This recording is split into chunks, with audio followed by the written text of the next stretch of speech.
is going on, YouTube world? My name is Ghiman Mckinney, or you can just call me Juice because that is my nickname. Appreciate you guys for watching this video today. Be sure to smash this like button right about now, as it does help these videos get to the public and my channel to grow overall. Subscribe to the channel if you're new as well. I do post a ton of great sports videos weekly and almost every single day if I can, and turn on post notifications too, so you do not miss a single one of those videos that I post. It is only right, you guys.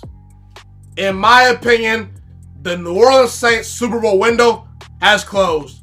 Unfortunately, in the Drew Brees and Sean Payton era, I believe they're only going to finish with one Super Bowl. That's just the harsh reality that I see in the Saints' foreseeable future. I believe that Drew Brees and Sean Payton's, window to win a Super Bowl, it officially closed this year, And I said last year that that was their best opportunity to win it all. I believe that the Saints would not get in any better position than they did last year, and unfortunately, they blew it.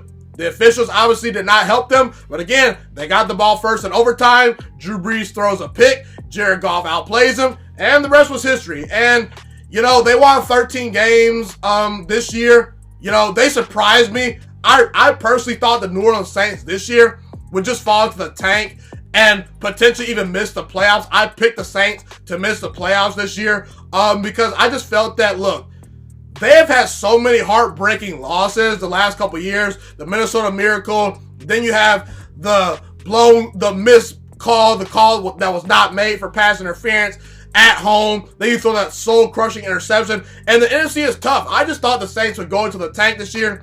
And last year, around January and postseason time, Drew Brees did not look like the same quarterback. That was my thought process. But again, the Saints, they surprised me this year, man. They won 13 games. They rebooted. And even after they lost to the San Francisco 49ers, they went out and traded for Janoris Jenkins. I thought that, hey, that's a slam dunk pick. They fixed their weakness. They couldn't stop Jimmy G. They're going to add, Janoris Jenkins. Let's see what happens. Maybe the Saints can prove me wrong. Maybe they can win a Super Bowl this year. And they lost at home to Kirk Cousins, who had yet to win a big-time game pretty much throughout his entire career. That's just a horrible choke job. And in the NFC in general, it's going to be tough the next couple years. The 49ers with Jimmy G, Kyle Shanahan, that offensive philosophy, that defensive line, that's very good. That's filled with nothing but young players and first-round talent. They're not going anywhere. The Green Bay Packers, now that Aaron Rodgers has a defense, now that Matt LaFleur is there, now that they have a real running game, now Aaron Rodgers can just, kind of chill in the regular season and go in the postseason and just bring out the best of himself. The Packers are not going anywhere, man. The NFC West in general, the Rams. What if they reboot their offensive line? What if they retool some things on the offensive line and up front? What if Todd Gurley has a resurgence? What if Jared Goff turns out to have a career year next year? You mean to tell me the Los Angeles Rams cannot compete for a Super Bowl? I think they can.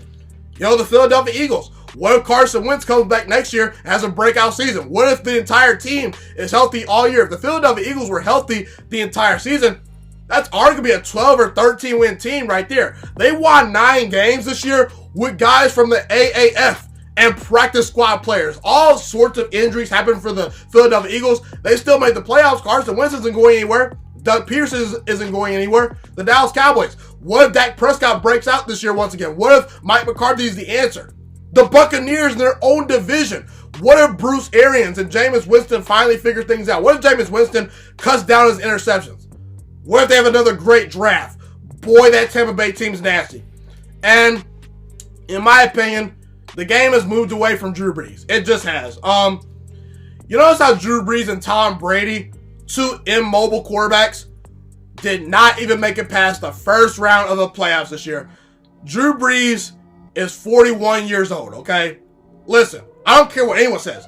He's not going to get better with age. He might still be good next year, but eventually Drew Brees is going to decline. You saw with Tom Brady this year. Tom Brady rapidly started declining. Aaron Rodgers, as good as he's been, this year, there is somewhat of a decline in his game so far. Look, Aaron Rodgers, he's not the same Aaron Rodgers from his prime, and he's 36 years old. Drew Brees, I firmly believed that the 5 games Drew Brees missed due to injury really helped him this year because last year, Drew Brees looked fatigued. Drew Brees did not look like the same quarterback. But now, if Drew Brees stays healthy, there's not going to be a 5-game rest. Unless the Saints use Taysom Hill a whole bunch, I don't see Drew Brees getting any real extra rest, man. And the last 2 years of the playoffs, man, Drew Brees has not been great. Versus the Rams last year in the playoffs, I know the no call did not help the Saints, but the story from that game that no one talked about was Jared Goff came into Drew Brees' building and he outplayed him. Point blank period. Drew Brees, 249 yards, 2 touchdowns, 1 interception at 88 passer rating. That's good, but it's nothing special. That's just the reality. The Vikings this year, at home, 208 yards, 1 touchdown, 1 interception, and a 90 passer rating. Guys, I'm sorry. You're not winning a Super Bowl in today's game with a quarterback that can barely throw for 200 yards and has a passer rating in the high 80s and low 90s. That's just not going to happen in today's game. There are too many special quarterbacks in today's NFL. In today's NFL for that to happen. It's just not going to happen. Drew Brees, in my opinion, he just doesn't match up quite anymore how he used to these quarterbacks. Kirk Cousins outplayed him in the playoffs, man. And unless Taysom Hill provides some real juice to this team next year, unless the Saints draft a deep threat wide receiver, they're not going anywhere. And to me, this Saints offense is outdated. The Saints do not throw the football down the field very much anymore. You can clearly see their offense is catered to a 41-year-old quarterback that is very limited as a passer at times. Drew Brees is very good with timing. But see, once you get into the playoffs, once you can, be a little bit more physical with teams, once teams can take away Michael Thomas, this team is toast. And once you cannot throw the football down the field consistently and consistently push the football down the field because the Saints offense, they rely on their running backs in the passing game a lot. It's a timing offense. It's not an offense like Kansas City or the 49ers where they're pushing the football down the field to their vertical threats. Michael Thomas is a great wide receiver, but he's not blowing by anyone. They don't have a true deep threat. I said this in the offseason. I said the Saints lost the NFL draft to a certain extent because they didn't get a deep threat wide receiver in a draft that was full of them, okay? And, unless Drew Brees adds some juice to his arm this year and revives his arm and gets some, rejuvenation at times, unless they had a deep threat this year, they just are not going to win. They rely too much on timing, throwing the running backs and their defense got exposed. And it's very rare that you recover from the losses that the Saints have had. Are we sure Drew Brees is going to be good next year? Are we sure they're not going to have the injury luck that they had this year? Are we sure that 3 straight years of heartbreak, losing on the final play of the game, is not going to break the Saints in half next year? Are they finally going to fold? We don't know. And are they going to be 13-3 again and 5-0 with a backup quarterback, Teddy Bridgewater, and win as effectively as they've won on the road next year? I don't see it, man. And this team could move on from Drew Brees. They really could. I believe Taysom Hill needs a contract this year. I believe that Teddy Bridgewater is going to need a contract this year. I believe Drew Brees' contract is up. Who's to say that the Saints don't move on from Drew Brees and potentially draft a Jordan Love, who's getting some hype as maybe the next Patrick Mahomes coming out of college, the kid out of Utah State? What if they're looking at Jacob Eason? They could draft a quarterback at number 24. They could maybe take someone in the second round. They could potentially move on from Drew Brees and say, hey, we like Teddy Bridgewater. I don't think it'll quite happen. I think the Saints will commit to Drew Brees for at least another 2 seasons. But do not be shocked if the Saints move on from Drew Brees. So bottom line, in my opinion, I just think the Saints' window is closed. I really do. They had their opportunity, in my opinion. That was virtually last year. This year, they got lucky that they got rejuvenated and were pretty much in the same situation as last year. And unfortunately, they blew it. They were the best team in football, arguably, this year. It's kind of sad to me because Drew Brees is such a great quarterback that I think he deserves the second Super Bowl.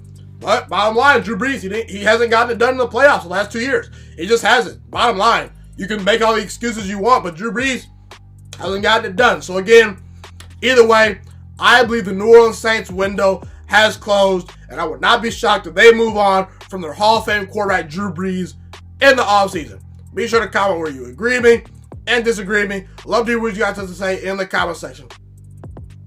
Thank you guys so much for tuning into this video today. Be sure to smash this like button right now if you enjoyed this video. Subscribe to my channel if you're new as well. I do post a ton of great sports videos weekly and almost every single day if I can. A fun fact about me is I want to go into the sports broadcasting and media world. I want to become one of the next great sports broadcasters and analysts out in the world. Kind of like Colin Cowherd, Stephen A. Smith, Shannon Sharp. You get the point. Okay, I want to do sports, television, and radio for a full living once I graduate from the University of Toledo, a college in Northern Ohio. I currently am a freshman there right now. So the best thing you guys can do to just help me continue to grow as a young broadcaster is to just share this channel with all your friends, because potentially if this channel really gets somewhere, I want to start my own network, okay? Or potentially if it doesn't, or if I fall a little bit short, I want to go into a big time network like ESPN or Fox Sports 1. So the best thing you guys can do to just flat out just help me grow as a broadcaster, help me learn, get other people hip to this channel, just share this channel with all your friends, share this channel on Facebook, share it on Twitter, share it on Instagram, all that good stuff.